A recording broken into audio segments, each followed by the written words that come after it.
Subjugators of Tevaria. The history and the future of the subjugators of Tevaria and the retribution of the fallen. Pre-prologue. To begin our story below. This is just one story in the history of the subjugators of Tevaria. The best is yet to come. Act 1. The beginning of the end. It's the year 2563 and the Tevarian War has been a weary one. The elite Special Forces Division led by the tyrannical Imperial Emperor of the Mesa has just come back to the carrier Craxis in the Orion system. Hell of an engagement, gentlemen. One of the pilots said as he emerged from his Hornet's cockpit across the landing bay. That was a walk in the park. What are you talking about? Said the one next to him as he also began the process of stepping down to the scuffed and worn surface of the landing bay. The rest of the squad quietly agreed without a sound. The men then headed for their favorite place on board the Craxis, the Dark Horse Inn, for a well-earned cold beverage. As the men sat and contemplated their victories, the barman spoke up. So you got those insect bastards, did ya? All of the men looked at him with an undiscriminating scowl and went back to their drinks in contemplation of times gone by. This was a day of summer celebration as it was the anniversary of the ones that were left behind. An hour or so went by before the first of them, the administrator, piped up and said, "That's it for me, gents. See you all tomorrow, lest we forget to remember them, lest we forget their service."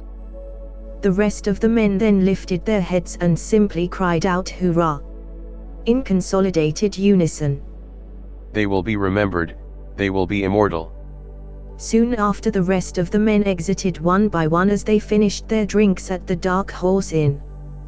This was to start the beginning of the end for the Mesa, the new consolidation for the UEE, and what was soon to happen.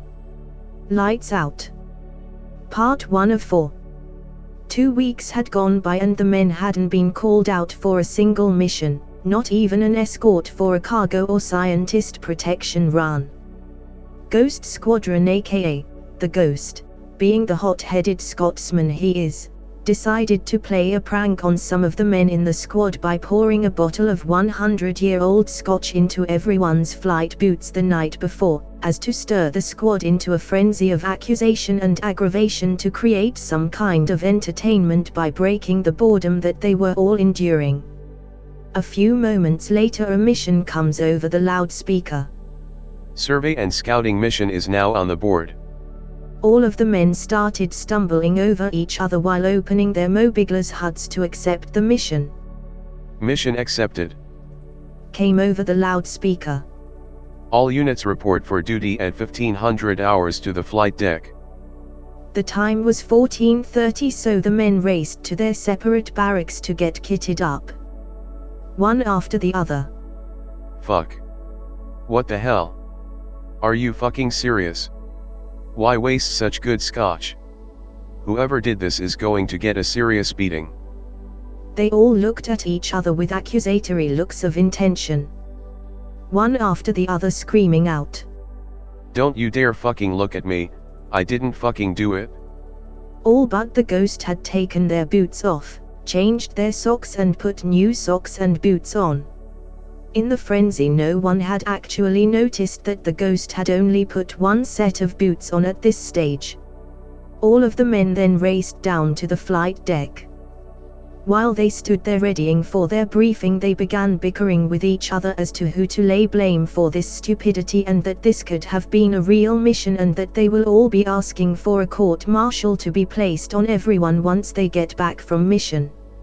Over the loudspeaker boomed. All squadron members, prepare for pre-flight checks. All of the squad had already completed their preliminaries and were ready for flight. One after another, the whistling boom of the Hornet's engines came to life, making it impossible to hear yourself think at all on the flight deck.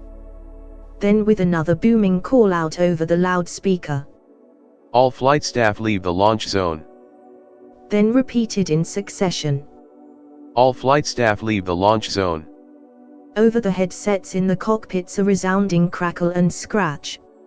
This is flight control, all squad members prepare for launch. Administrator, please move into launch position for initial launch. All other members in squad move into position behind your flight leader ready for launch. All of the squad then moved into position, and with a whistling howl the administrator took to flight, followed by the Ghost, then Flash Fire, then the Sandman, followed by the Wrangler along with the rest of the squad.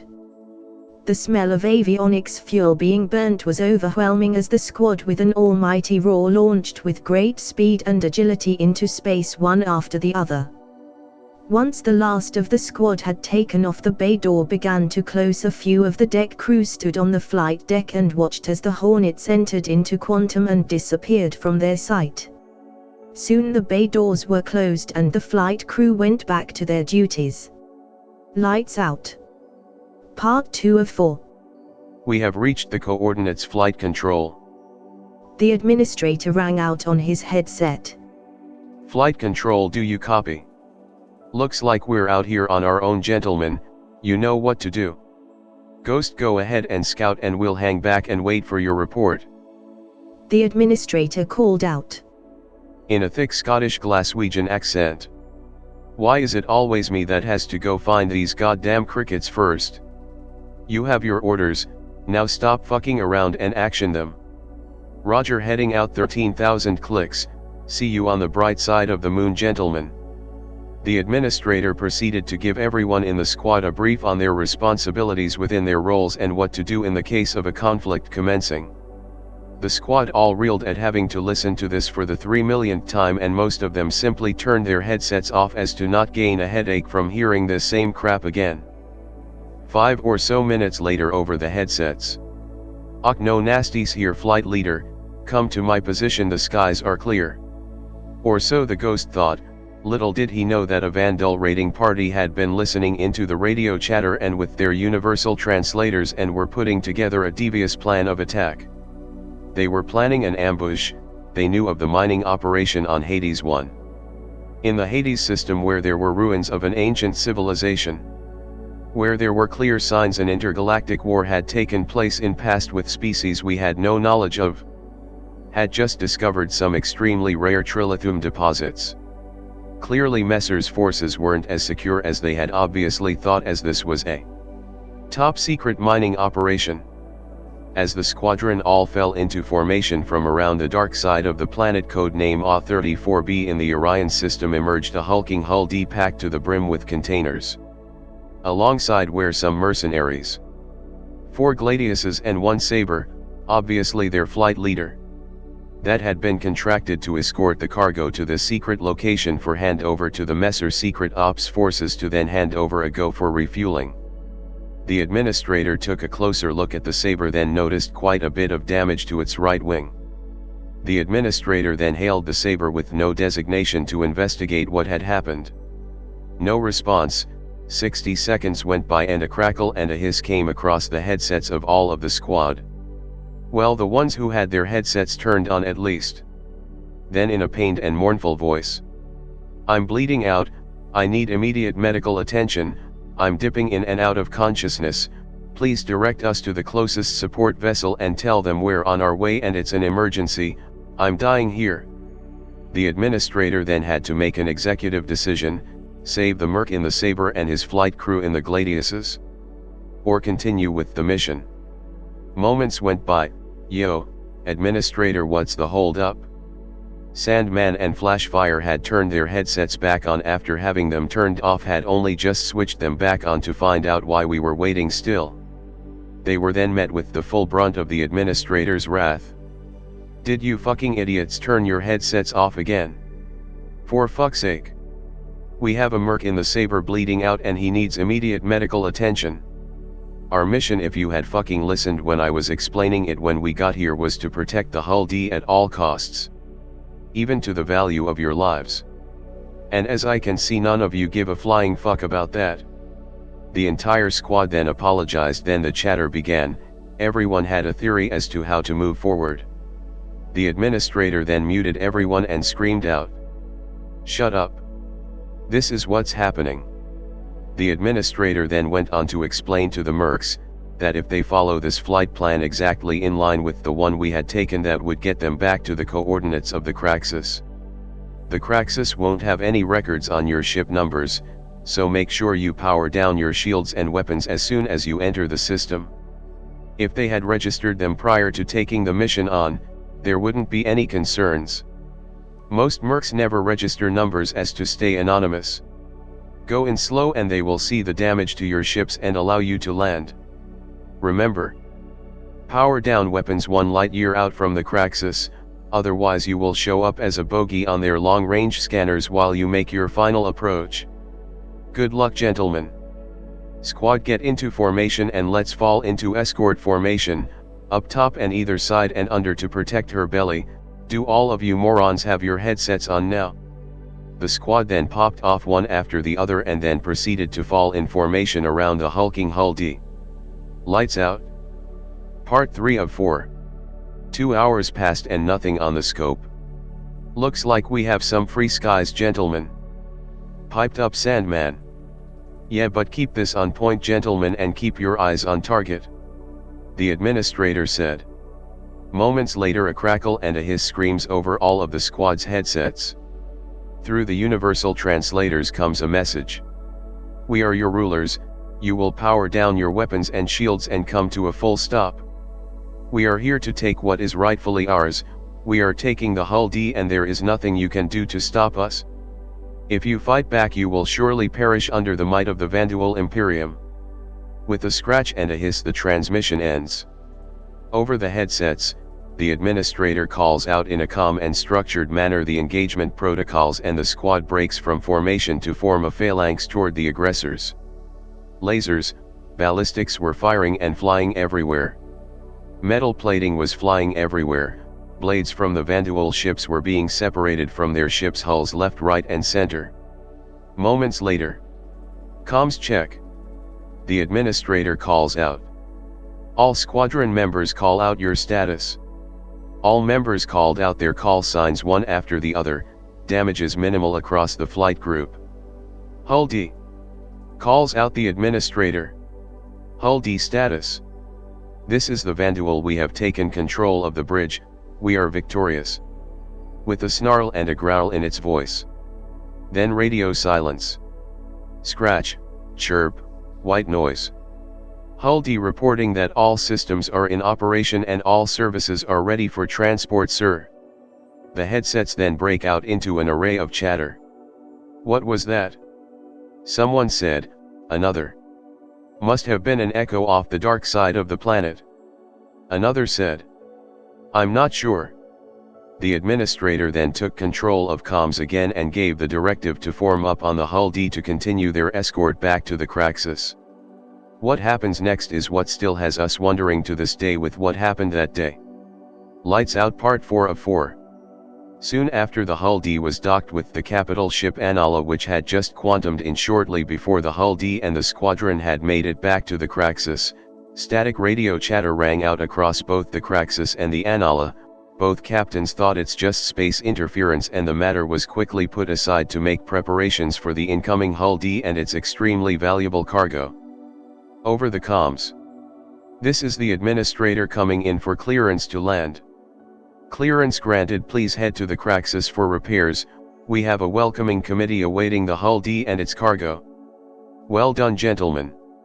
As the Hull D and squadron exited Quantum, they were greeted by a phenomenally large and impressive sight for anyone to behold. It was the merchantman Anala and its array of drones ready to receive the Hull D and its cargo. There were people spacewalking and making minor repairs to the merchantman as they has flown through a minor meteor storm on their way from the Hades system after another large cargo run they had just completed there prior to meeting with the Craxus.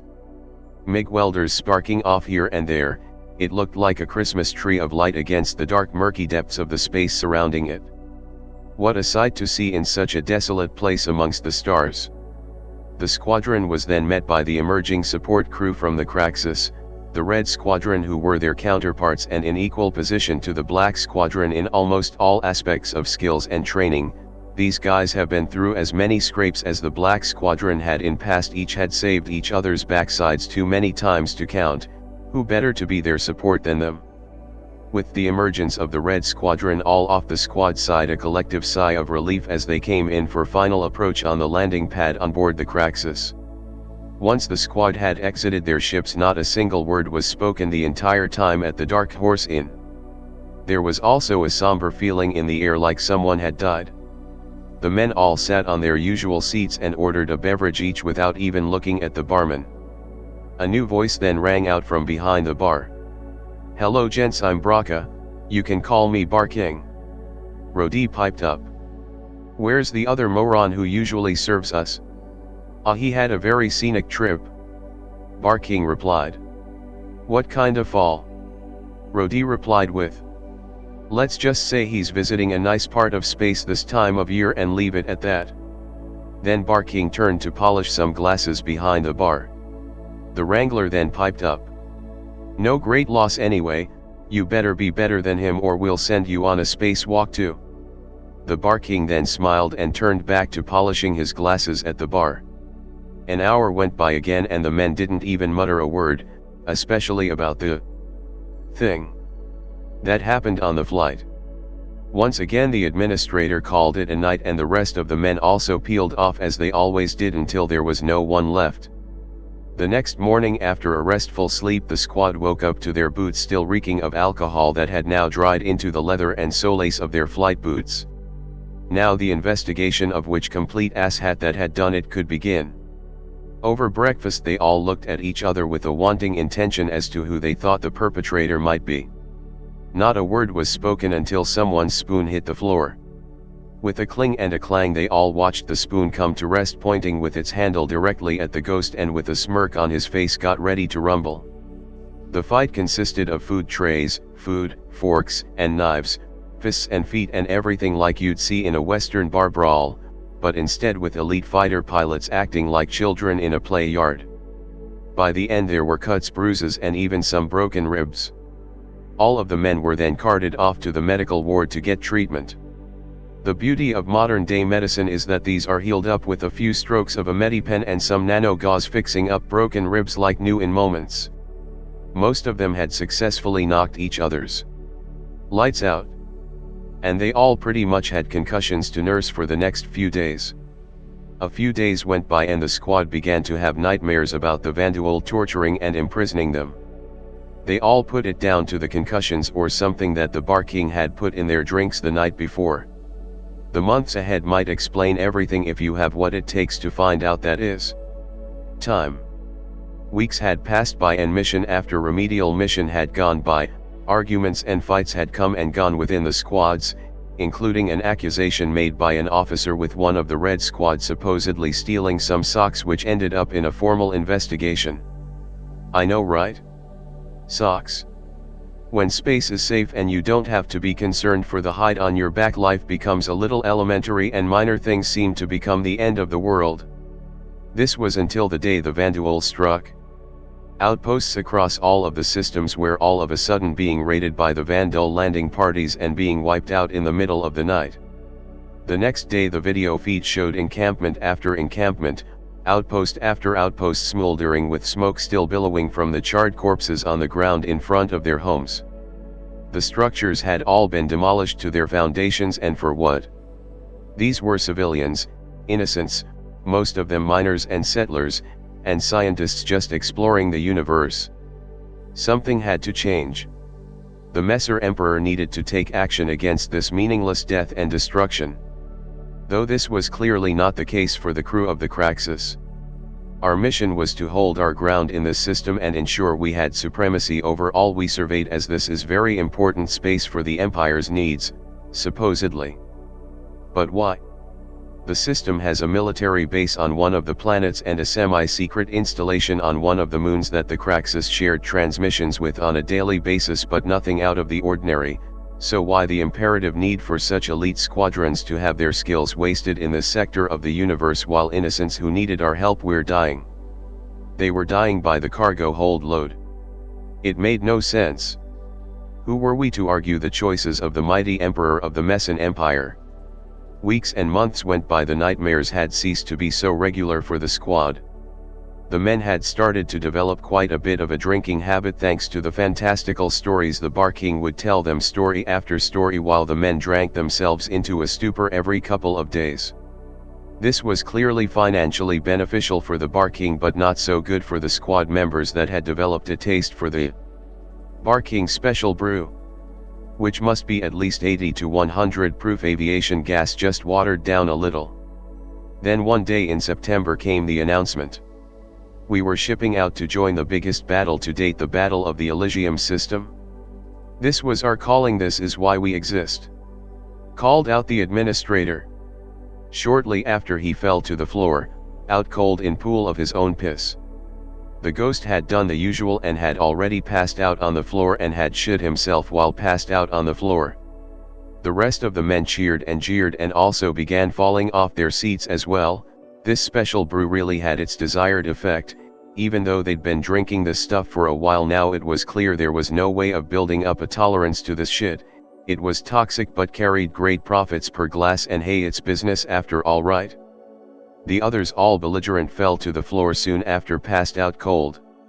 It looks like this was home for the night. 24 hours later the Craxus powered up its engines and systems up for the first time in almost a year. Sick heads and broken legs, one of the Red Squadron members said as he walked by, jovially saying it again and again every 5 or so minutes. Shortly after the last walk by, the ghost then awoke and in his still belligerent state threw his soiled underwear at the antagonist, who then started another round of bluster and insults. Then the shit hit the fan, literally everywhere. A fight then broke out amongst the two squadrons, leading to more broken ribs along with a strong smell of shit accompanying the air surrounding them all. Officers soon came down to settle the men down. At first they couldn't smell what was going on. Then the gagging began. They soon got the very hungover Black Squad and the bruised and beaten Red Squadron off to the infirmary for treatment once again. Several hours later all of the squadrons had converged on the flight deck after receiving treatment for their wounds and cleaning up for a formal briefing. The commander of the Craxus then made his address. Today is a very important day. We have been tasked to clear the surrounding sectors of all enemy or potential enemy threats to the Messin Empire. We have been tasked as a first strike movement against this murderous scum of our universe and what they have brought upon our people. This is finally our time to fight back. We now get to strike back against the Vanduul and the Banu and any other force that tries to stand in our way. This is our time, our future, our reason for living. I trust you have all been waiting for this opportunity to arise. Well, this is that opportunity, right now. You now get to show the universe what the Messin Empire is truly capable of and the true might and intentions of what the human race has to bring to the table. Long live our Messin overlords. Begin making preparations, as this will be a long and drawn-out journey for us all. All units dismissed, said the commander of the Bengal carrier, the Craxus. This was it. It was our time to make a difference in the universe for mankind, our time. Both the Black and Red squadrons chanted and called out as they headed toward their destiny on the flight deck of the Bengal carrier code-named Craxus. Little did they know this was the beginning of the 100-year war. The 100-year war. The carrier-class ship Craxus subversively slipped into the Oberon system and killed engines immediately as to not gain any unwanted attention. The carrier was absolutely flawless, pristine, without even a fleck of paint missing from her hull. No task was too complicated or far out of reach for the Craxus with its crew of specialists. Its swarms of special ops elite Hornet fighters were the pride of the fleet, all in black and red, with both squadrons' colors matching their ships. Quantum drives primed and ready to fire up at all times. Wherever a new location or sighting of Vanduul attacks occurred, the Craxus would immediately calculate coordinates and the jumps were immediately made to ensure first response. Shields overcharged, guns thundering, and waves of Hornet fighters cleared the Vanduul menace quickly and efficiently time and again. The first few years were very optimistic and promising. The bulk of the Vanduul were light fighters and small raiding fleets. They were easy to deal with and slow compared to the superiority and mobility of the Hornet. Red Squadron and Black Squadron racked up innumerable combat kills. The only danger pilots principally faced was alcohol poisoning and bar fights. Week after week they celebrated in dark the horse in counting up their numerous kills and detailing their genius combat maneuvers in a drunken stupor. Combat Pilot Training 101 details the hazards and symptoms of zero-gravity blackout during flight. Here they substituted several bottles of alcohol to achieve the same effect almost every night. Casualties were minimal to non-existent and civilian collateral damage was at a low. For a while the frequency of Vandal attacks had minimized and even completely stopped for the past while. Months would pass by and patrols yielded zero results. The Vandals' presence in the system was receding, or they were exceedingly good at hiding, the latter being more probable. There was still no indication of the location and origin of these Vandal attacks apart from small isolated raids which were growing farther and farther apart. The crew of the Craxus was beginning to grow anxious and restless as the years passed by, due to a lack of challenge from the Vandal or the crew wanting to pack up, go home to declare a successful campaign. Everyone could agree they just wanted validation or an answer from the Vandal. It was nearing 10 years into the campaign, and that is when the Vandal threat fiercely re-emerged. Much like the calmness right before a storm, the Vandal were back building during those early years. They were no longer sending out raiding parties of small fighter ships, but they were sending out faster and heavier equipped fighters. During the time, Hornet fighters were not as amply equipped and capable as they are in the present. Previously Hornet fighters were superior compared to small Vandal fighters. As it currently stood, 2 or 3 Hornet fighters were now required to take down one Vandal scythe or glaive, and it required a lot more team communication among Hornet fighters. Not to mention a shot or two from a scythe would certainly place a Hornet out of commission.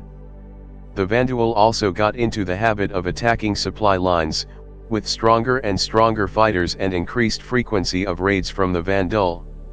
What was thought to be a mindless menace, was now clearly apparent that the Vandal were preparing and studying their enemies. Previously the Craxus and its proud elite Hornet fighters would rise to every alert and challenge in the Oberon system. After a series of misfortunate battles and overwhelmed by a superior enemy, now their forces started dwindling along with supply runs that had to turn tail just to survive. They were now on the run, with no support and no supplies including ammunition and medical supplies.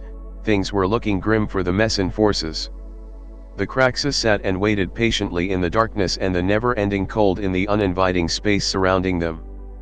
The Craxus had now fallen into the routine of powering down systems in order to reduce heat and electronic signatures.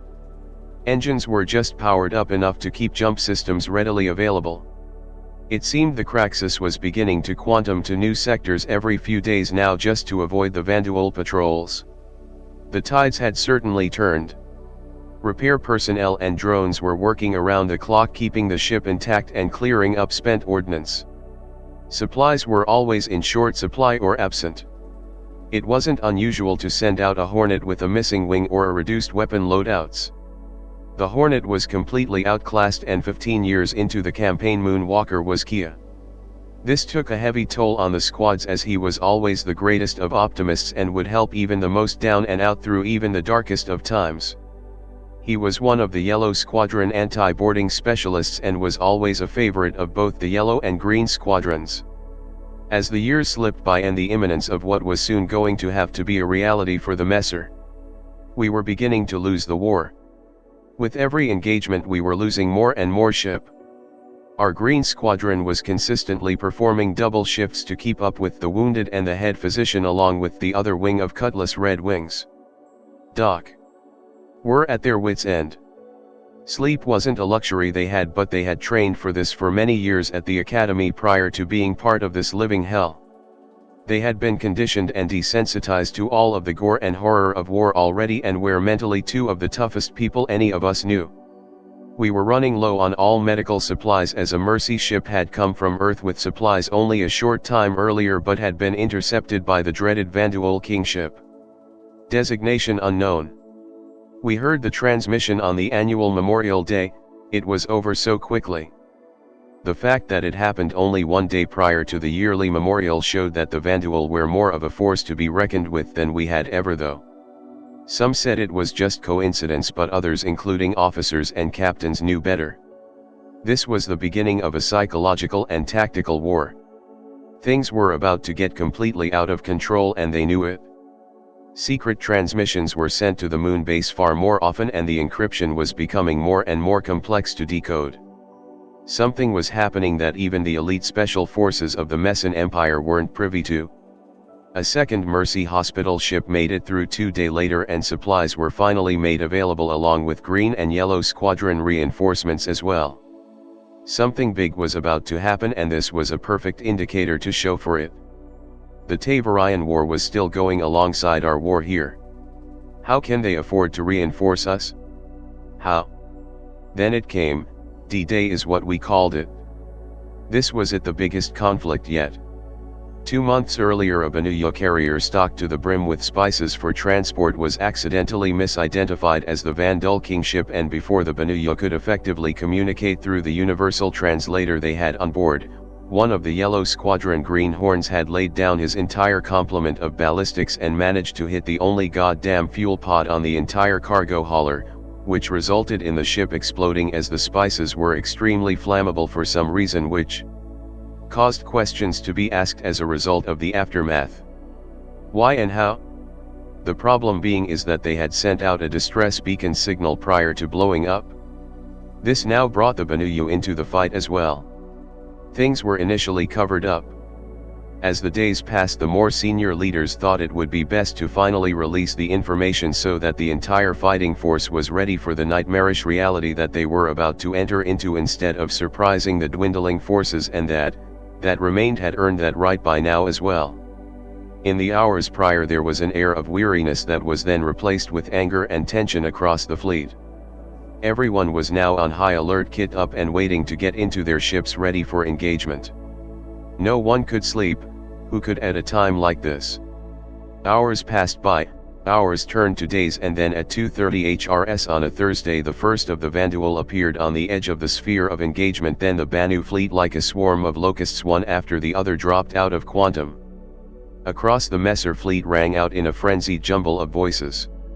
All flights get ready for engagement, this is not a drill, all flights get ready for engagement, attack is imminent. Every last man and woman reached their battle stations on board the capital ships, all shields were set to overdrive and all squadrons had launched including the Green Squadron in their cutlasses. This was all or nothing, this might be mankind's final stand in this sector. All forces moved into a phalanx formation within their respective squadrons, leading from flight leaders to the right. If you were an observer it would be an impressive sight to see indeed. The capital ships then moved in behind along with the Craxus in front of them again as the spearhead behind the main engagement force. The Mercy ships fell in behind them all and kept their distance in the background but still close enough to be covered by the capital ships for protection. It looked like this had been rehearsed time and again, such precision and such professionalism. If this was the end we'll go into history as elites.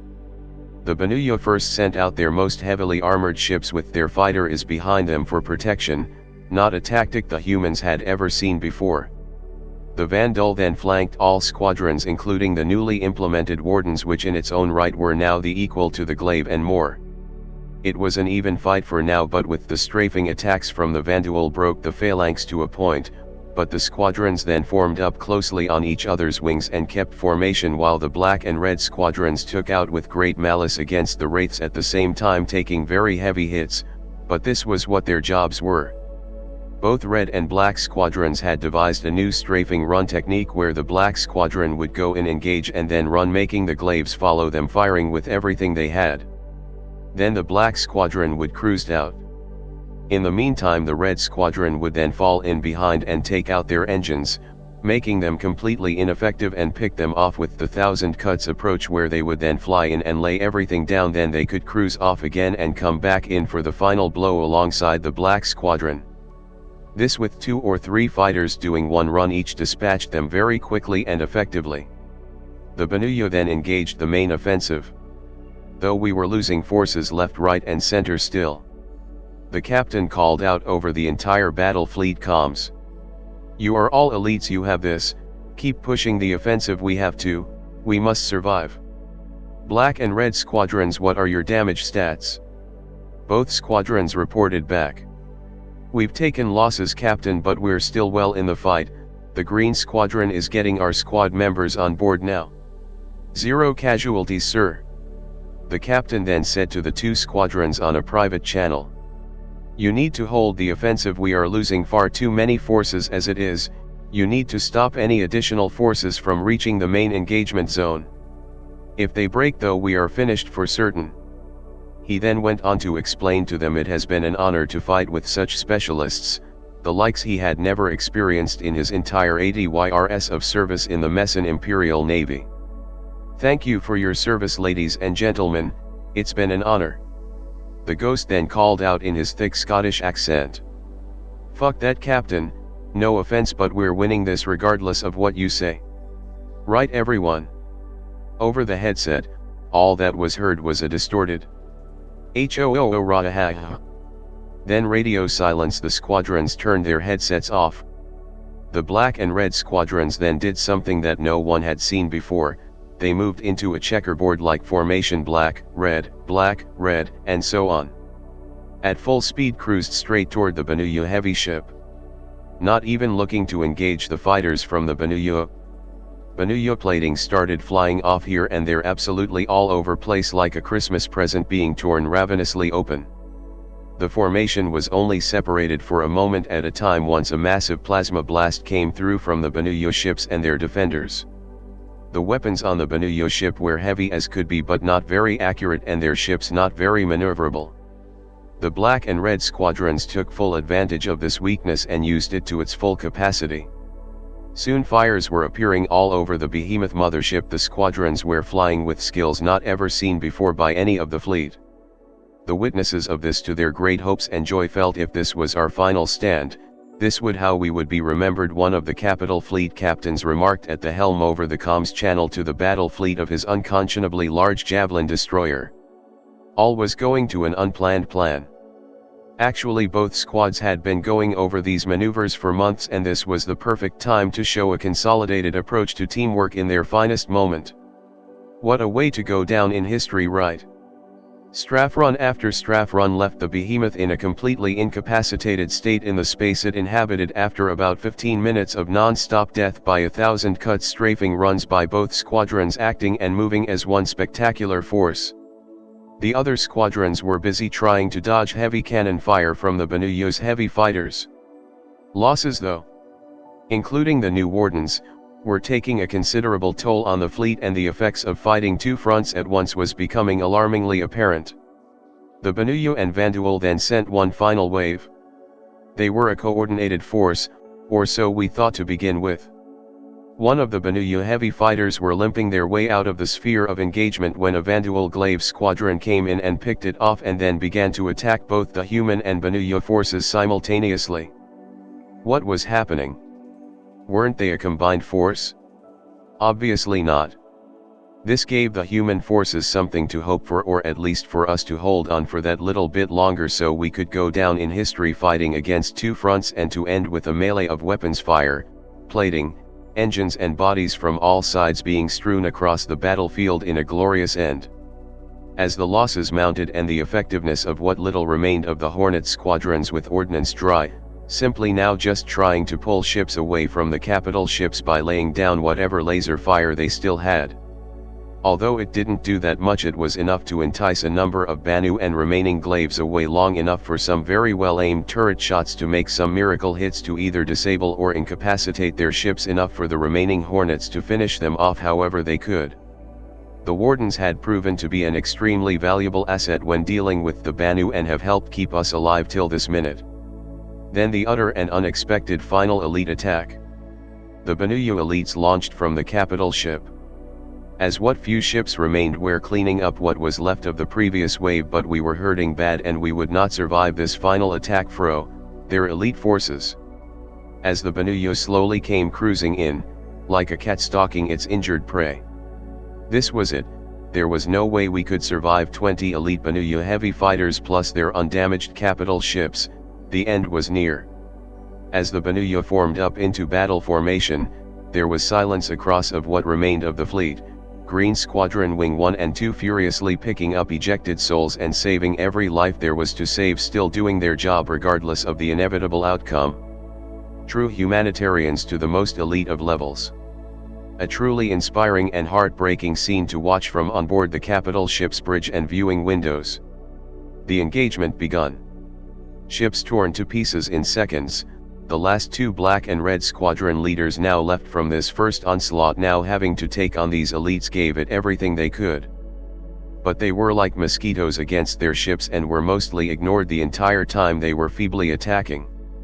The Wardens though were a match but were slower and less maneuverable than the Banu's ships, but their caveat was that their weapons took much longer to recharge after firing, which allowed to the Wardens to turn and lay down twice as much fire as the Banu ships could. This gave the Wardens a chance to stay in the fight. As the battle went on, more and more ships were being cut down until it looked as though the Banu had made a decisive victory, leaving only the capital ships to take the brunt of what was to happen next. The Banu capital ship then began to move into range and the real firefight began to the death. Our ships only numbered in the tens by now, with the Green Squadron making up the last of our numbers. We'd lost and the end was only minutes away. Or so we thought. Moments later, as the final barrage was about to brought down on that remained, a miracle happened. From the edge of the engagement zone appeared weird readings that would flicker on and off of the scanners for us that remained, then a wall of energy fire, not lasers, not ballistics, but some kind of plasma bursts were coming in at massive velocities. At first their headsets were a blaze of chatter. No one knew what this force was or what they were doing here at all, but it seemed that they looked like hornets and a new-looking triangular ship which was abound with heavy weapons and had the agility of a lynx. These black-looking hornets were bristling with these strange-looking weapons, and on their roofs, massive plasma cannon-looking weapons. They seemed to be focusing fire on the Banu ships only. But no response from them at all. The captain of the lead capital ship hailed this strange unknown fleet that was there one moment and not the next.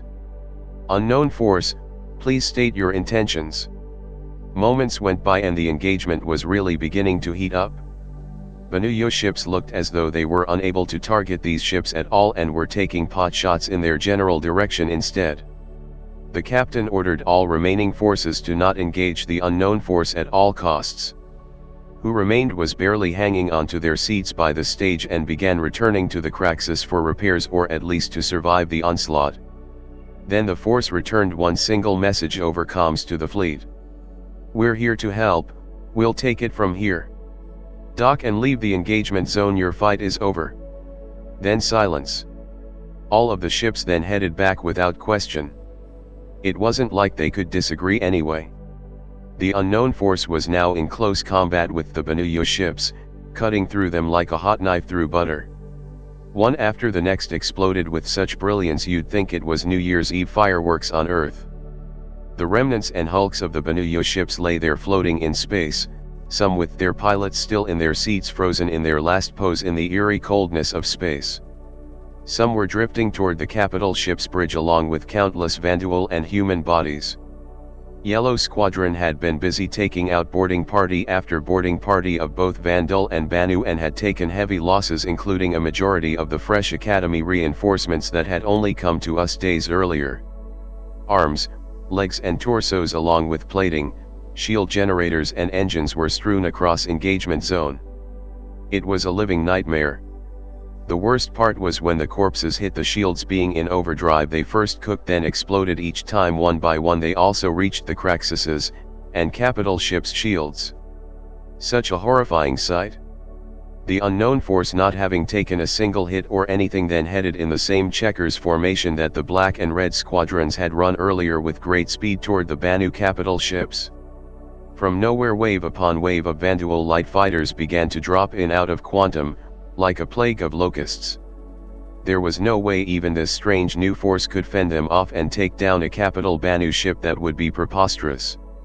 In a split second, the unknown force released a massive volley of rockets toward the Banu ships, turned to their new adversaries in precision formation as if they were being controlled by a godly force. They numbered at least 30 and were far too precise in their movements to be just human. Who were they? Then something amazing happened. the Vanduul ships couldn't target them at all. They began taking pot shots to try to hit the unknown force without a single hope in hell of making contact, with not even one single ship being hit. The decimation of the Vanduul forces was absolute. Within 20 minutes over 100 Vanduul ships had been destroyed without any damage to any of these ships.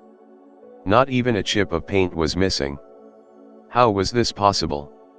They were cutting through their forces like sabers and behaved like ghosts. Nothing could touch them nor could stand up to their overwhelming might. A further 10 minutes had passed and the last of the Vanduul ship exploded in spectacular fashion, with sparks like a sparkler disappearing into the deep emptiness that surrounded them.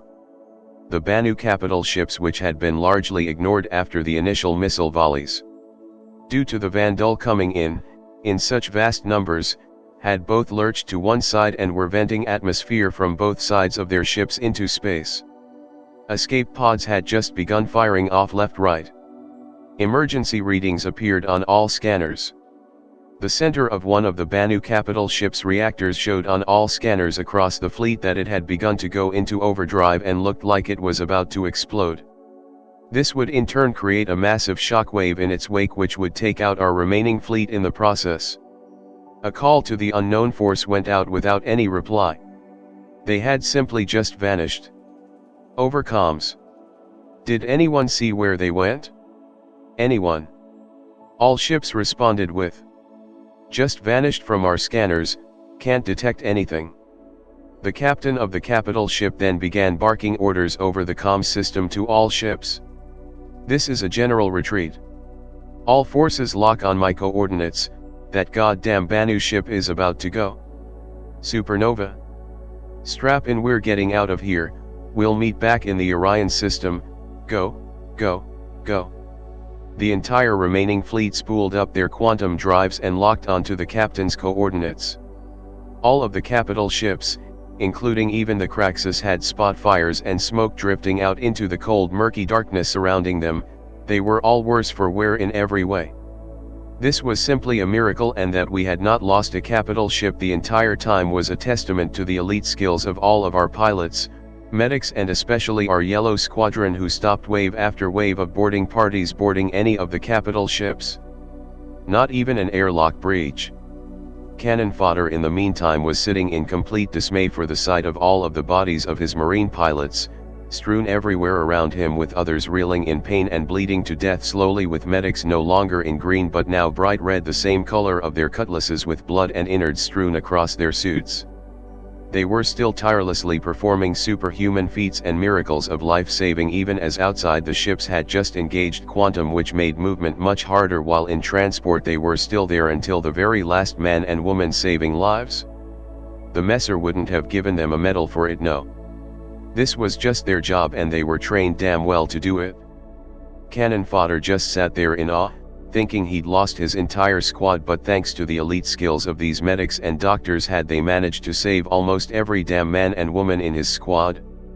Although there were still an unacceptable number of losses in his eyes still, as he wanted every one of them to come home to the Kraxus that night. The battle had been won. We had won against all diversity and chance. We saw a miracle today in the form of ships that fought beyond their ship's design capabilities, and the black, red, yellow, and green squadrons earning their places in history and in the stars as the most elite of all elites in history. Against all odds and thanks to the unknown Avengers, we had survived to fight another day. Many years went by and skirmish after skirmish continued. Supply lines had been reopened to Earth and other friendly systems again began allowing us trade again and nurse our fleet back to full health, which allowed our forces to once again be at full strength. The Oberon system was slowly becoming ours along with our foothold in the Orion system. We had been constantly improving shield technology and further refined our weapons cooling capacity and ballistics payloads as well.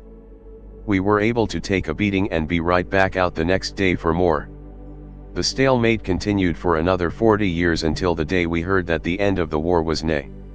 Communication with the Banu had become more frequent, and even small trading ships once in a while would saddle up to the Kraxus, under extremely heavy guard from the Yellow Squadron, and small trades of alcohol and other exotic material were brought aboard, usually by the barkind mostly, though no one asked any questions, as this was a positive move forward for our two species and potentially a way of finding an end to this god-forsaken war.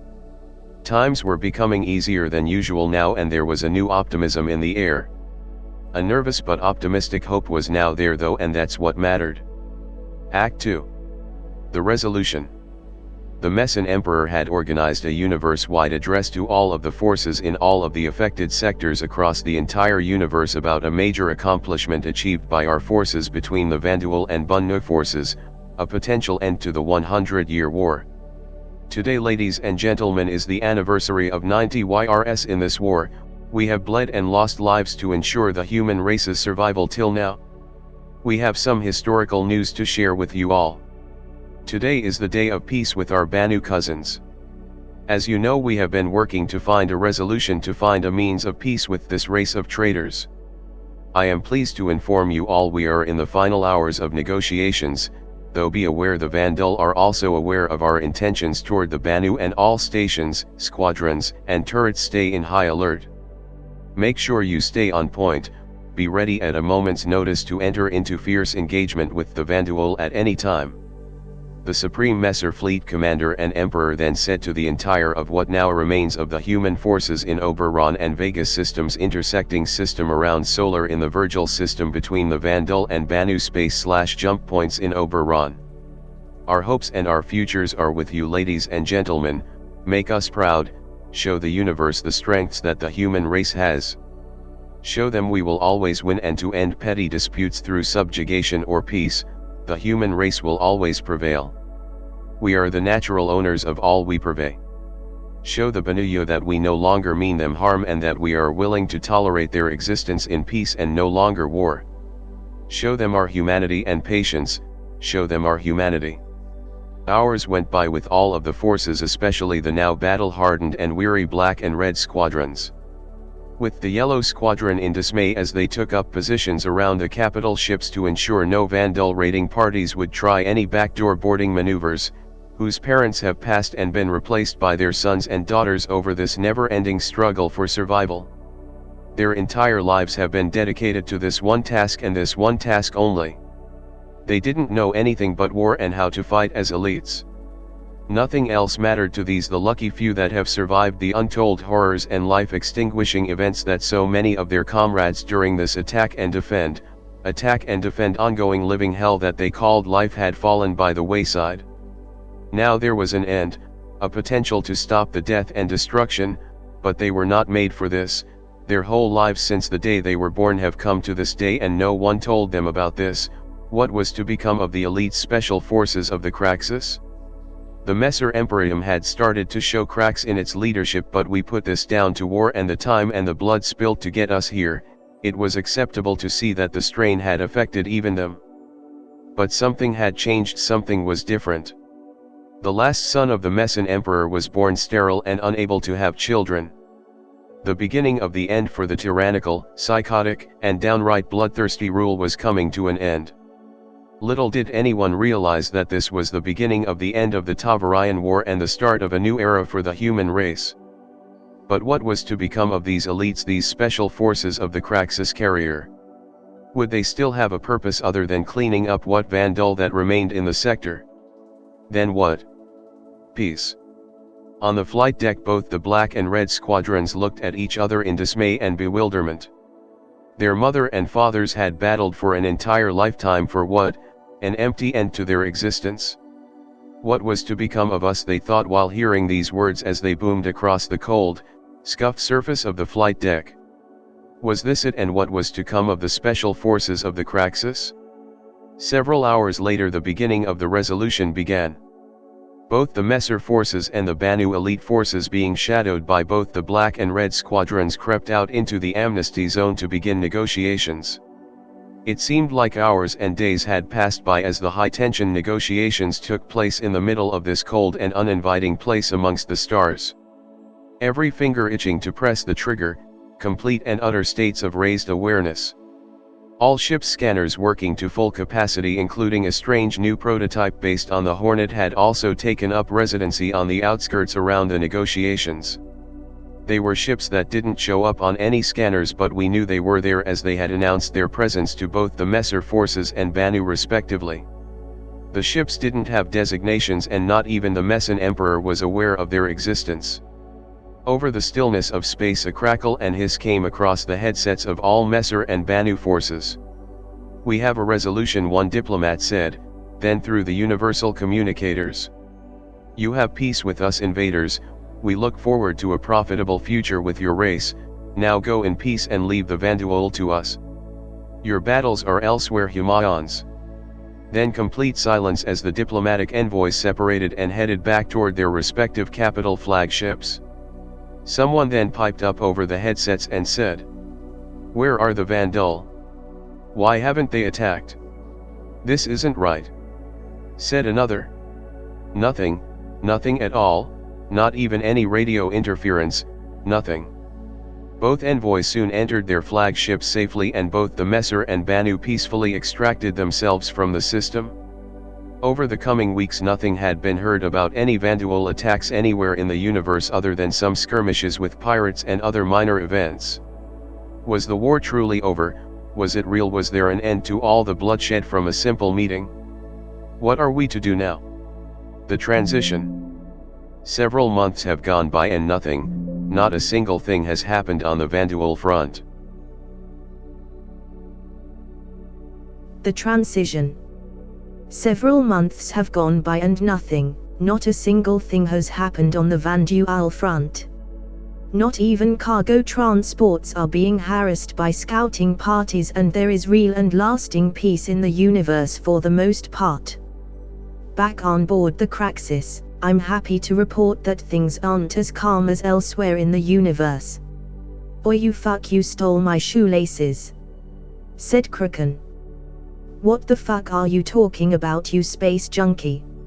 said Sunman, who couldn't find his way out of or into an asteroid field on a good day. Then with a booming voice the Prophet piped up, "You are both fucking retards. We don't have fucking shoelaces, for fuck's sake, we wear fucking space boots."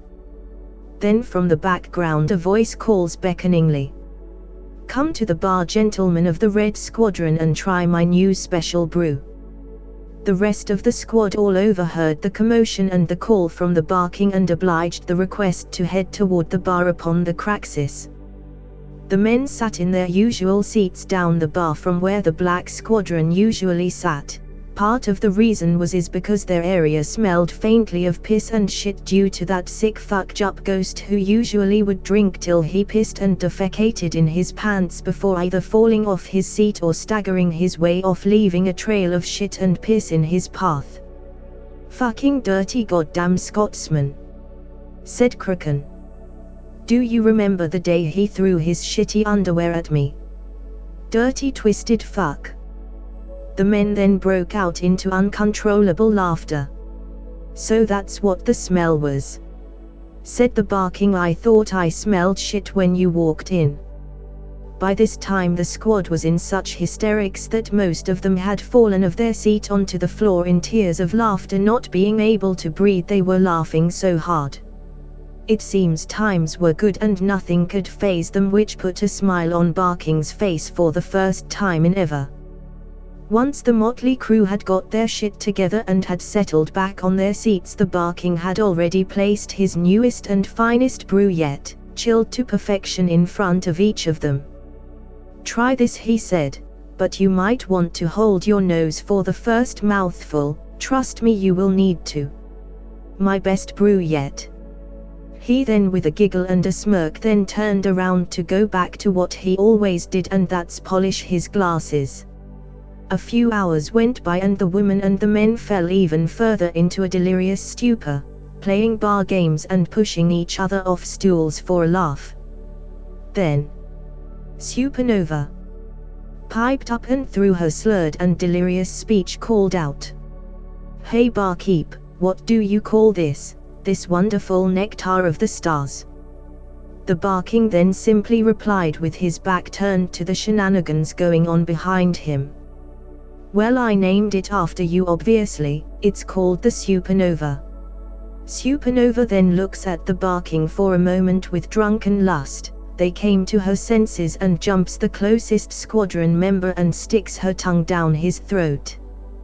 The rest of the squad sat back and at first with shock and awe, then broke into hysterical laughter, knowing that Supernova will never live this down after today, as she just stuck her tongue down the squad leader's throat.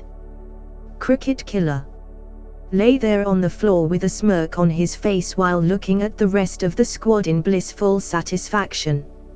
A few moments later, over the commotion, the Black Squadron appeared from the hallway and quietly sat down at their chairs and were served their drinks. As per usual, they sat and drank while the shenanigans continued to happen down the far end of the bar. Another hour or so had gone by and the Black Squad had caught up in their drinking and had begun to carry on much the same as the Red Squad, much to the delight of their counterparts, seeing what they had been acting like already for the past few hours. As the night went on, several of the female squad members from both squads had fallen into a lustful state of mind by grabbing squad member after squad member from both squads and stuck tongues down every throat that could find one after the other. It had become a face-sucking contest all over the place. The administrator then piped up in his delirious state and between getting molested by different women, barking, "What the fuck did you put in this shit?" The barking simply smiled and disappeared into the back of the bar for a moment. He then emerged with a small bottle of Tailorstrian estrogen that he'd popped in all of the women's squad's drinks. With a smirk and a short giggle and huff, he said, "Enjoy, as this is fucking expensive stuff and it's my thanks to you for being such great patrons over the years." Not truly realizing what he said.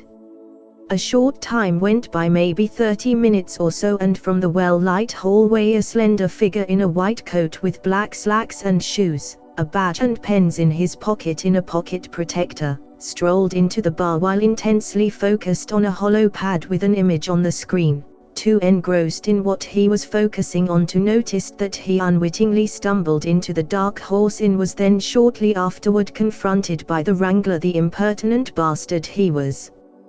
Just like his father before him, caught a glimpse of this figure in his right peripheral, turned quickly and leapt off his seat to then push this unsuspecting victim into the wall with great force and saying, "This is a restricted area for civvies, fuck off." In the commotion, the administrator in his dazed state soon caught on to what had just transpired and quickly leapt to the aid of the stranger by decisively holding back the Wrangler from beating this poor bewildered soul into a pulp. The barking then piped up, "Out now. Your very life depends on it." The rest of the squadron members from both Black and Red all stopped and glared at the intruder for a moment on the ground with his glasses pitched up on one side in a state of shock and confusion to what had just happened, and while still getting his bearings, with them all to break out in uncontrollable laughter again. The Wrangler didn't find this at all funny and went for the poor scientist again, with the administrator once again having to restrain him in the process. The befuddled scientist then got to his feet and exited briskly into the hall, forgetting his hollow pad upon his exit to the Dark Horse Inn. Soon after the Wrangler had settled down, he caught a glimpse of the hollow pad. It had been slightly damaged in the scuffle, and on the screen was a picture of an outpost that had been decimated, with the screen breaking up and reforming the image over and over again. He then looked at the administrator and said, "You should have let me have him. Now I'm really pissed off. Everyone's laughing at you, you asshat." The administrator saw the hilarity to the situation and explained calmly in his slurred and belligerent state, "No, you monkey dick. They were laughing at the moron you pushed to the ground. It was priceless. Well done." The Wrangler then sat back on his stool and giggled a bit, but before he could take a swig of his brew, 3 of the female squad members rushed him with delight, kissing him all over like flies on a hot day. Soon after, he disappeared with 2 of them into the night.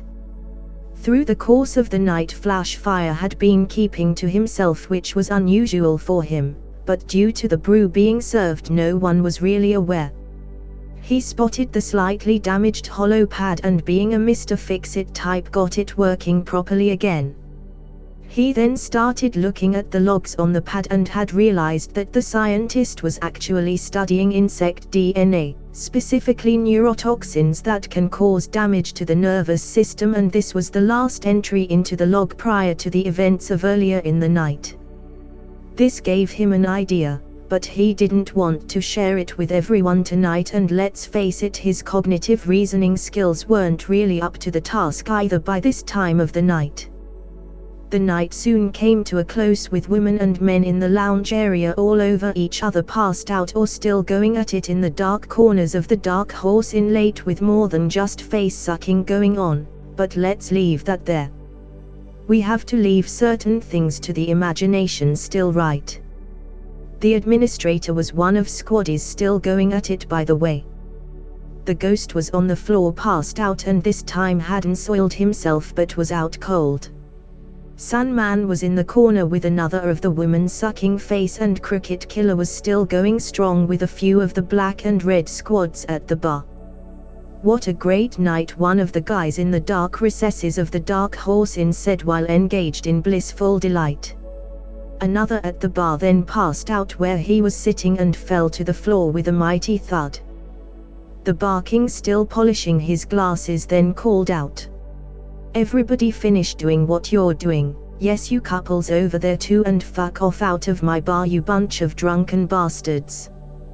Bars closed. Soon after, the last of the stragglers, mostly the couples, had picked each other up and disappeared into the night. No one picked up the ghost though, with the fear he'd defecate on them while he's on their shoulder, so he was left where he lay to wake up in the morning and make his own way back to the barracks. This was the beginning of what we now call the Subjugators of Tevaria. Subjugators of Tevaria. So you've been wondering about the Subjugators of Tevaria and where they come into this, right? Well, now begins the story that you've been waiting for. The next morning, heavy heads lifted from pillows and previously adoring faces the night before looked at each with confusion in being in each other's company while being fully unclothed in bed. As the morning continued, bodies, some scantily clad, disappeared back to their own beds and slept of the aftermath of the hangover of a lifetime.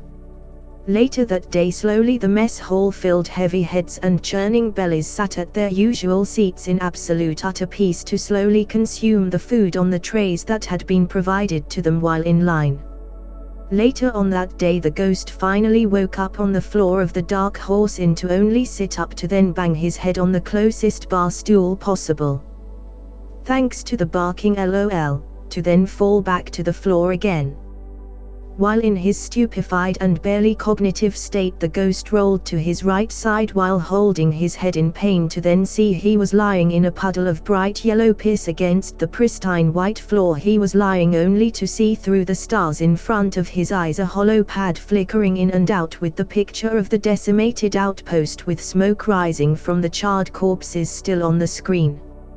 As he carefully and slowly dragged his body across the floor toward the hollow pad, he had noticed that he had got this bright yellow piss all over his brand new black leather jacket in the process. Once he had reached the hollow pad, he then sat himself up dripping wet and picked up the hollow pad and then placed it on the nearby stool for safety.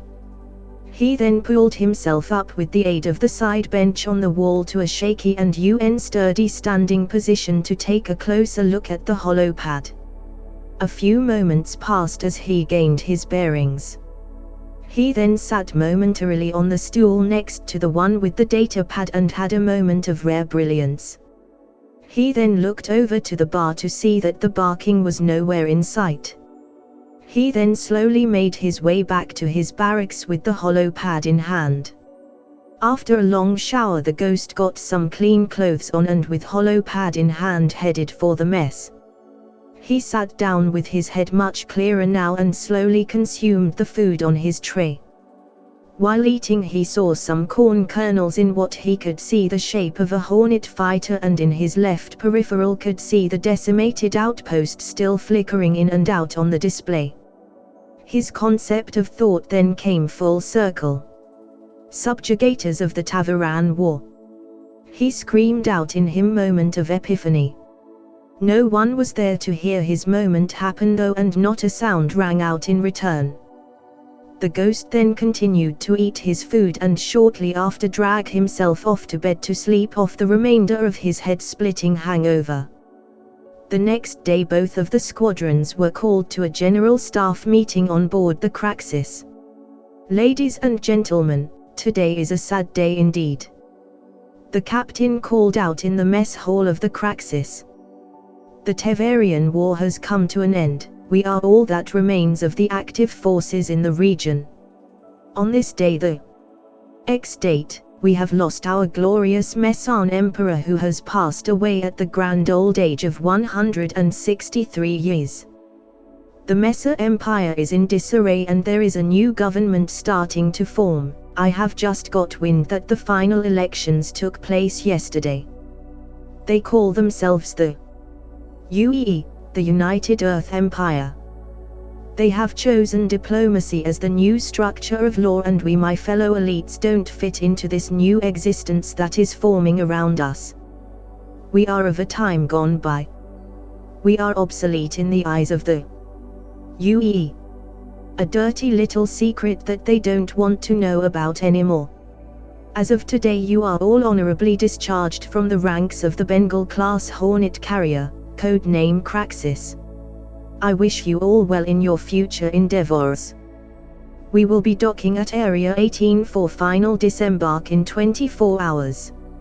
Make final preparations so that we disembark we can hand you the highest order of the Messan Empire can bestow on such specialized elite pilots as yourselves, the Medal of Orion.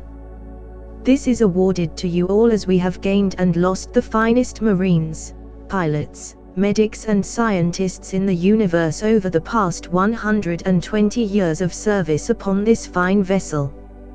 Your fathers and mothers would be damn proud of you all. You have provided lifetimes of service and this will be recorded in history for all to remember. You are elites. Never forget that. Your service has made this living hell bearable, and without all of you we would not have won the Tevaran War.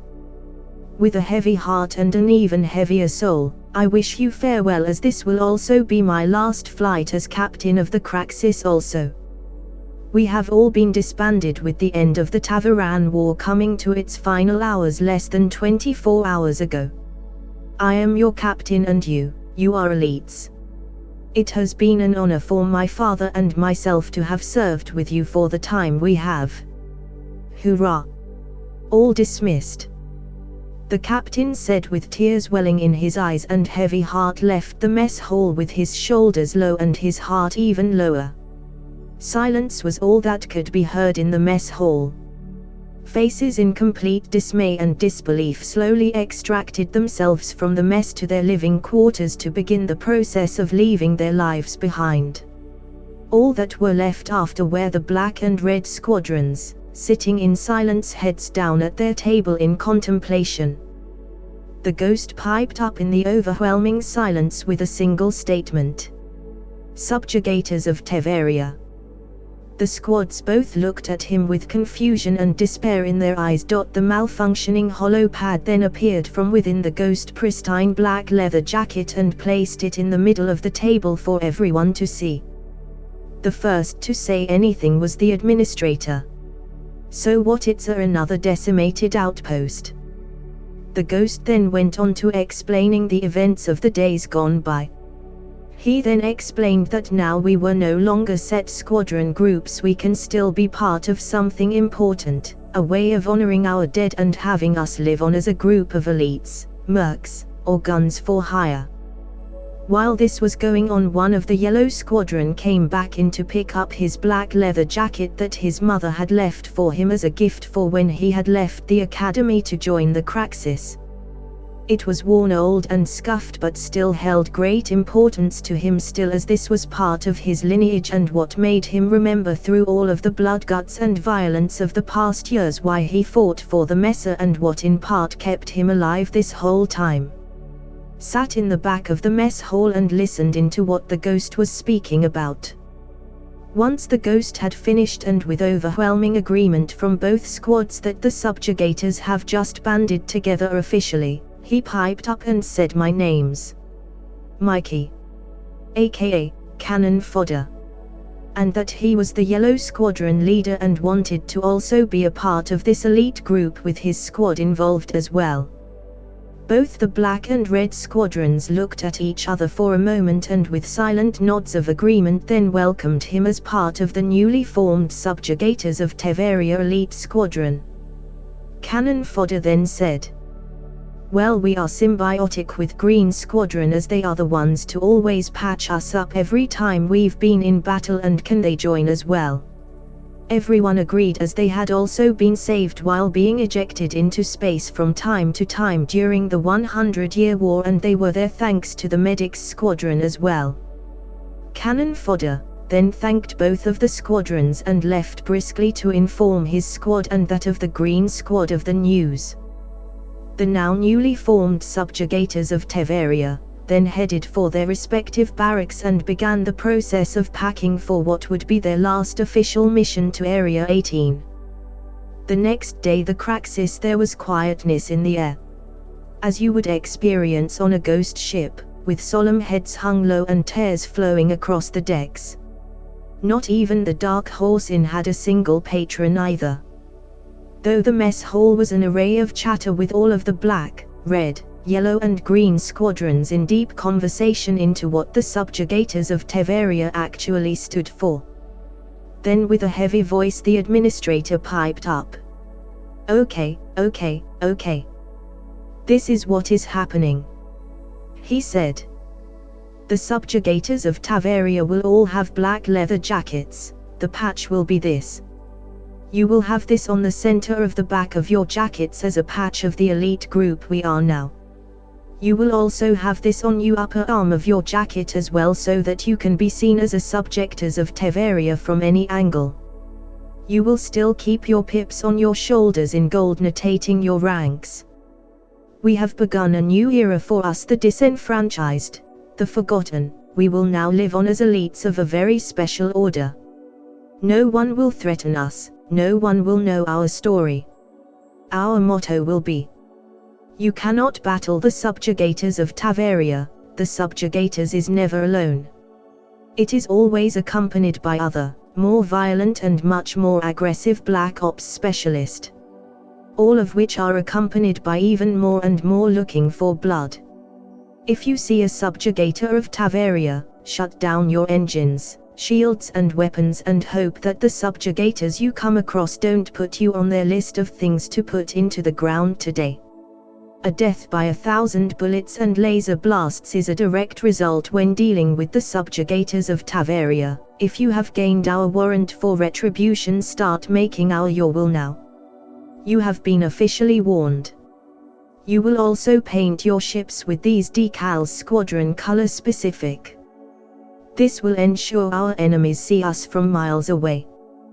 With a resounding wail, "Hurrah! The Subjugators of Tevaria have been brought into existence." Act 3. Act 3. The end of the beginning.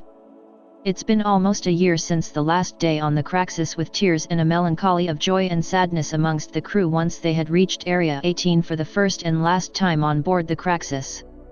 Some met family and newborn children, others simply slipped off into the backdrop of Area 18 looking for some solitude. The newly formed Subjugators said their goodbyes for now and all went their separate ways after giving each other's mobi-glass contact information. No one had heard of or seen the Bar King this entire time, and many in the Subjugators of Tevaria, safe and warm in their homes, constantly had him on their minds. One morning all of the Lawbinder's mobi-glass was alight with messages from the Bar King. Out of nowhere their thoughts of him came to volition. He had been quietly looking for a new place to set up a bar, out of the way so that we could all convene there in peace and relative safety, away from prying eyes too. Come to Selene in the Vega system, where the mercs and black market people hang out outside of the eye of the UEE. It's now backwater shithole due to a massive economic downturn, and where the Bar King has bought out the previous bar manager from, i.e. Spacewalk at the beginning. I have to talk to you all about something very important. Come as soon as you are able. All of the subjugators of Tevaria must attend. Soon after the message came through, all of the subjugators of Tevaria got on a conference call with each other and began to organize to rendezvous at the Orion system for old time's sake, to then head out to the bar from there. They all conscientiously agreed. What had also happened in the meantime was that there were new war bond ships for sale on the market. A new Hornet called the Ghost. Guess who bought that, right? Another called the Sabre, and a civilian version of the FC-7 Hornet which only has one wing mount per wing, but was still a warm and comfortable reminder ship which felt just like home as much as the old Hornets they knew so well did, just with a newer cockpit setup and new screens and some more fancy controls than we had back on the Hornets on board the Craxus. All of the subjugators of Tevaria took off in their respective ships from their respective planetary systems to meet at the Orion system. Several hours later, the last of the subjugators of Tevaria rendezvoused for the Quantum to Selene in the Vega system for our meeting with the Bar King. The administrator over the headsets then called out, "Okay, ladies and gentlemen, we are about to leave Quantum. Prepare for anything as none of us have been here before. It is deemed semi-safe space, but we do have mercs and black market traders in the system, so keep your eyes peeled just in case we have any issues, okay?" Then over the headsets the subjugators of Tevaria motto was then recited by each and every one of them. Leaving Quantum in 3, 2, 1 break. The subjugators of Tevaria dropping in one after the other like hornets from a hornet's nest. They were greeted with silence and what seemed to be safe space. The subjugators of Tevaria then formed up into the respect sub-squadrons for final approach to the planet that the Bar King had given them in the coordinates he'd sent them on their Moby Glass. The subjugators of Tevaria, once breaching the atmosphere, found themselves looking upon a dirty and dusty world with ships taking off and landing constantly from the city in the distance. This seemed to be a hustling and bustling city of traders and good people. Bar King had chosen well. As they got closer, they began to see the rot and filth around the outskirts and realized that this isn't anything like they might have expected at first sight off in the distance. The harsh reality had come true. This was not a warm and inviting place by any means, but a truck stop-like city where the rough and dirty scoundrels did business. The subjugators had to keep their wits about them while on the surface and to lock their ships so that no one would steal them. Soon they came closer to the city and ran a circle around the outskirts to find the safest looking place to land. Most of the landing pads looked to have huge divots out of them here and there. It seems that there must have been quite a few serious skirmishes around here in the years gone by, maybe a deal or two gone bad, I'd say, though the majority of the squad not daring to say a word in contemplation to the rest of the squads. Finally, on the western side of the city, the administrator saw a mostly undamaged and large enough landing zone that everyone could land on, albeit it would be a little cozy when coming in for final landing, but these guys had no issues getting down. As the wail of the downward thrusters engaged, the entire mass of hornets, ghosts, and sabers blotted out the sun momentarily, at the same time whisked up plume upon plume of red dust into the air. Thanks to the auto landing on these civilian ships, the complexity of navigating in a red cloud wasn't of concern. Once the majority of the dust had begun to settle, through the darkness emerged the Dark Horse Squadron, jackets clearly presented as if a wall of bodies had emerged from nowhere. As they stepped forwards, onlookers entered their homes. Business please closed their doors as they appeared like ghosts from hell through the reddish-brown haze. It was quite a spectacle, and what an entrance for the subjugators' first visit to the planet. As they navigated their way along the dusty and dirty streets, their beacons got louder and louder. They were heading in the right direction. Then off in the distance, up one of the filthy corners that they were coming around, they saw a small humanoid-looking boy sitting in the middle of the street. They all looked at each other, then the ghost piped up.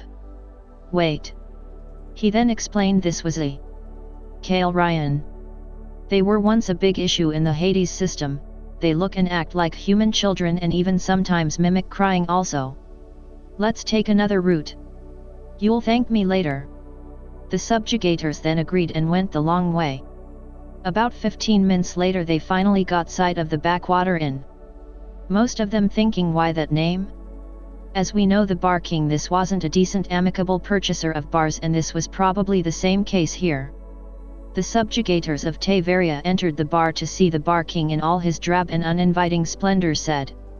About fucking time, you lazy fucking drool bags. Hurry up and sit down, your special brew is getting warm. The subjugators of Tevaria then took up the entire bar, clearing any other patrons that had been lurking in the dark recesses of the bar.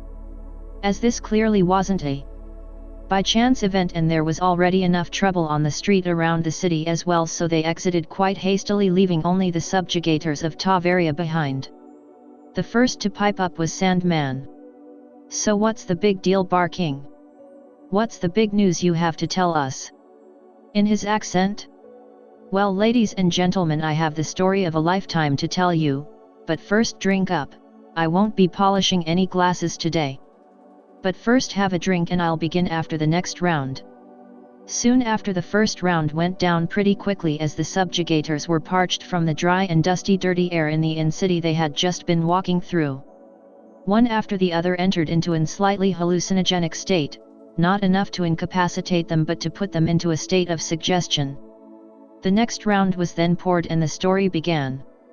Over the course of the next few hours the Bar King began to tell them this story. It all begins in the star system of the Hades system, where I had come across a crew who were drinking in a bar that I was sitting in.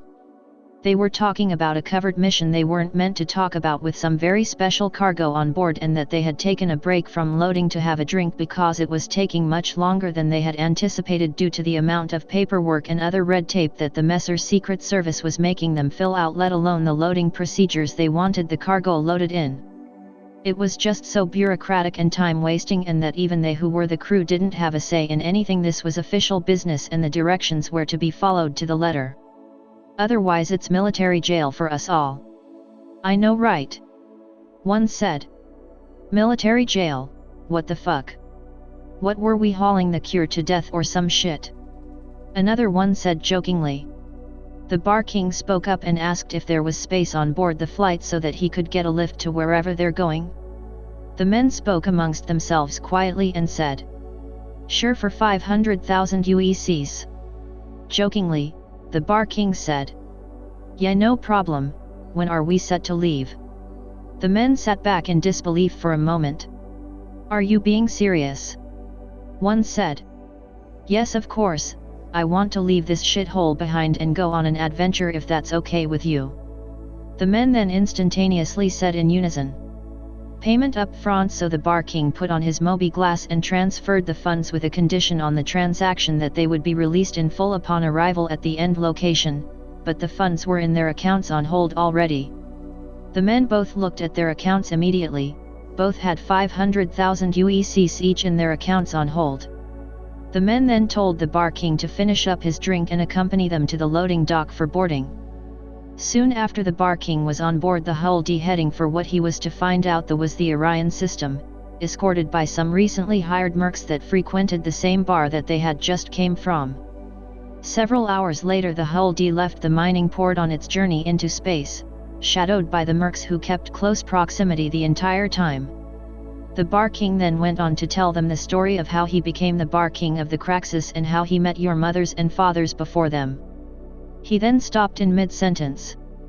"None of you drunken Nimrod bastards have ever got it into your drunken pickled heads that I've never looked different, have you?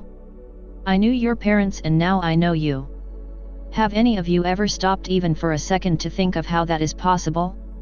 Flashfire piped up in his semi-delirious state and said, "Well, fucking duh. You're a fucking alien." The logbinders broke out into roaring laughter. Soon the laughter stopped as they all came to the common conclusion that what Flashfire had just said actually made sense. The Bar King then glared at Flashfire for a moment, then turned his face into a smile soon after. Moments later the yellow jackets were bathed in a blinding golden light, periodically blinding them. The warming rays that were emitting from the Bar King's real form was now apparent. He was a pure energy being, immortal in our human understanding. He never ate or slept. He would stand out on the flight deck when we passed any kind of star system that had any kind of star in it to regenerate while we all slept. This is why he never slept or ate with anyone in the mess hall. It all made perfect sense now. The truth is that I have been orchestrating every event, every moment of your and your parents' lives from the moment they were born till now. I am a keeper of the universe. The reason why you are here is because of me and my kind. You have proved yourselves worthy to own the name Subjugators of Tevaria. In our language, subjugator means chosen few. You are the chosen few. Live up to the expectations that the universe has of you all. We will have a very special need for you in time. You will be called upon to protect the universe for what is to yet happen, and you will be our champions of light. Now who wants another round? Everyone was aghast of what they had just heard. This motley crew of pant-shitting, highly strung and alcoholistic bunch of drunkards was to save the universe? Your story has only begun, said the Bar King. The story of the Subjugators of Tevaria has only just begun. Flash fire, said the Bar King. I want you to go to the moon where the semi-secret base is. You'll know what to do when you get there. You can thank me later. Flash fire at first thought to answer back, then thought better, especially under the circumstances, and silently nodded and quietly exited the bar and headed for his ship. The rest of you are safe here and the drinks are on the house. I've already organized accommodations for you, and I have my cybernetic Great Dane pack looking after your ships already. Drink and be merry, my champions, the best is yet to come. Several hours later, the mood in the backwater inn was of a merry nature. By now the hallucinogenic had worn off, and now they were slowly falling into the usual stupor and enjoying themselves as they hadn't in quite some time again. It was good to have the team back together, and with the addition of the rest made it even more of an eventful evening. Subjugators of Tevaria. The LAW Binders Black Ops Division. While the rest of the subjugators were having a great time, Flash Fire was enjoying his cruise out to the moon base, and with great importance at that. He was on a mission to find out what the Bar King was on about. The heads-up display then chirped up on Flash Fire's HUD in his saber. Coming to final destination, prepare to exit Quantum, in 10, 9, 8, 7, 6, 5, 4, 3, 2, 1. Exiting Quantum. Flash Fire was now presented with a very familiar sight. It was his old stomping ground, the Orion system, as he flew past Armitage on his way to the secret moon. Not on the star map for a reason. Surrounding the barren and rocky planet. The moon had just come into view, and he was only 24,000 km out. Over the headset came a scratch and crackle. Pilot, please state your designation, and without thinking he blurted out. Subjugators of Tevaria. Elite squad member, I mean. Before he could correct his answer. Designation accepted, we've been expecting you. Land at Pad 5 and exit your ship, coordinates sent to your Moby Gals now. The coordinates came through and updated on his task list immediately. Flash Fire was perplexed. How, why, what? He thought as he went in for landing on the dark side for the moon. With a howl like a jet plane, his ship came in to rest on landing pad 5. Then over the headset. You don't need any weapons here either. You in friendly territory, you can leave them in your ship. Flash Fire complied immediately and then exited his ship. Once his boots hit the ground on the landing pad, he found that the gravity was less than he expected, which at first he found to be fun. Then the nausea set in, which made him realize that this wasn't your run-of-the-mill spaceport and that he was chosen by the Bar King specifically for this mission also. Actually, it's because he was the Muppet.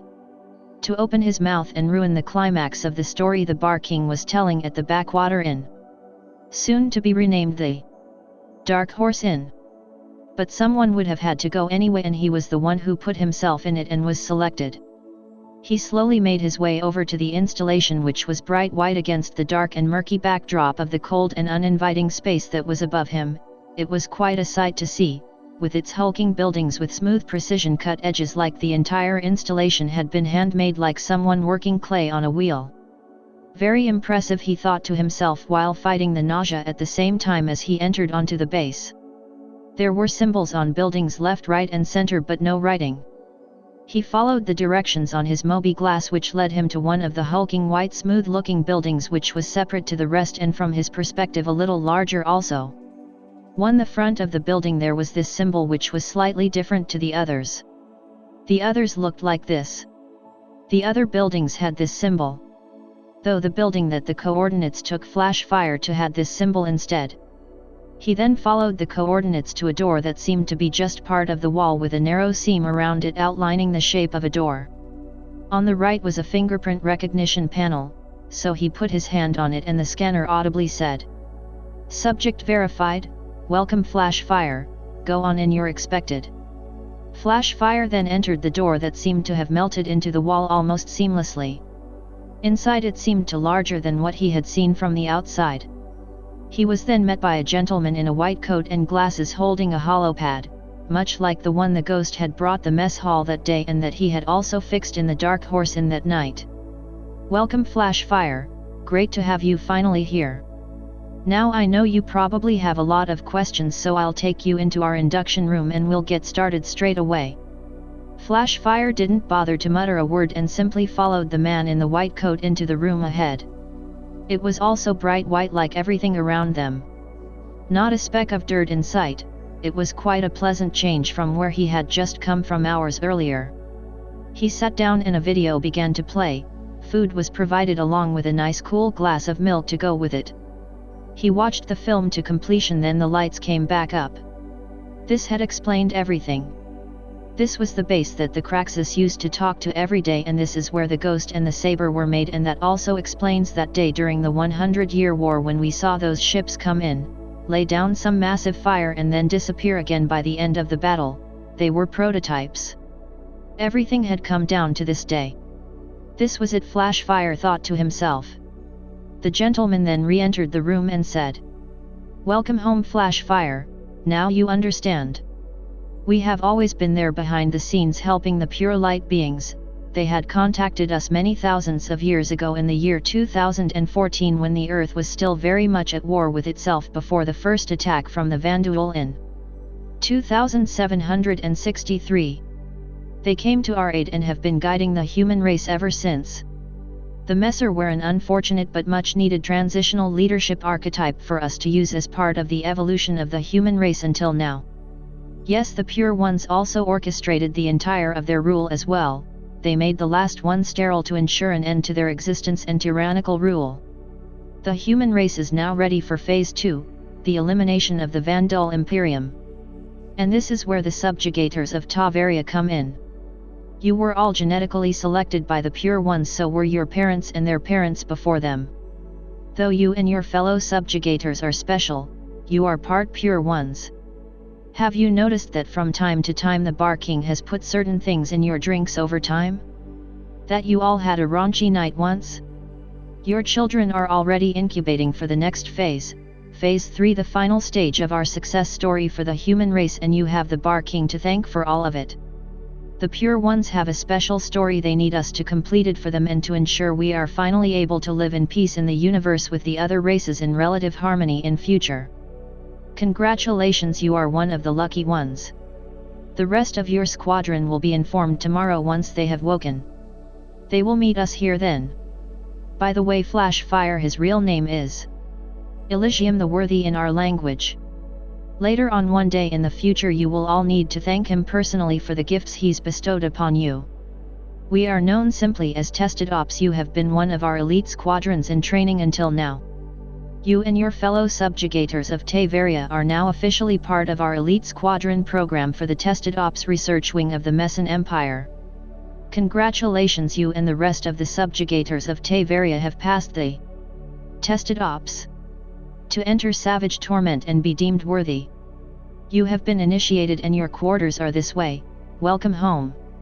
A stunningly beautiful woman then enters the room and takes Flash Fire by the hand and says, "Hello Flash Fire, I'm your wife, do you remember me?" Flash Fire stands there with his jaw almost hitting the ground. "You're my wife? Oh, you've always been a joker. Come on honey, let's go home." Flash Fire and his wife then headed off to their sleeping quarters. The next day the remainder of the Subjugators of Tevaria were indoctrinated into the Tested Ops world and were also paired up with their long-lost perfectly symmetrically stunning partners, and this ends the story of the Subjugators of Tevaria and begins the story of the Subjugators of Tevaria Black Ops Division. Well, for now at least. One last thing, the Bar King, yes, he is the one. Oh, you don't get it? Yep. You'll just have to wait and see when our story continues. Book 1. Subjugators of Tevaria. Book number 2 on its way to a backwater hellhole near you.